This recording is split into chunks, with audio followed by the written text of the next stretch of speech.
Les élections auront lieu ce 11 juin au cours de l'Assemblée générale de l'ONU.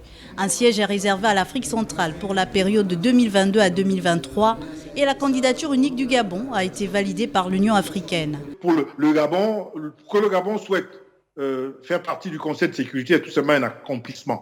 Il y a une quinzaine d'années, un peu plus d'une quinzaine d'années, le Gabon a assuré la présidence de l'Assemblée générale des Nations unies. L'année dernière, le Gabon a été élu au Conseil des droits de l'homme des Nations unies.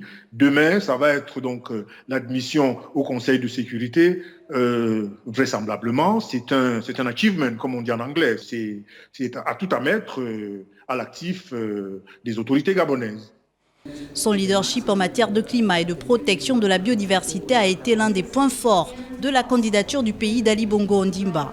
L'élection au Conseil de sécurité comme membre non permanent des Nations unies va être une plus-value pour le Gabon qui pourra porter son choix sur d'autres instances. Vous savez, la diplomatique, c'est une sorte de marketing qui ne dit pas son nom. Donc, quand on est là aujourd'hui, ça permet également de juger de la valeur et de la capacité des diplomates ou des autorités gabonaises à assurer des responsabilités de divers ordres au Conseil des Nations. Avec cette nouvelle candidature, c'est la 4e fois que le Gabon pourrait siéger au Conseil de sécurité des Nations unies. En effet, le pays a déjà été membre de cet organe exécutif de l'ONU à 3 reprises, de 1978 à 1979, de 1998 à 1999 et de 2010 à 2011. Pour rappel, les membres non permanents sont élus pour 2 ans à la majorité des 2 tiers par l'Assemblée générale des Nations unies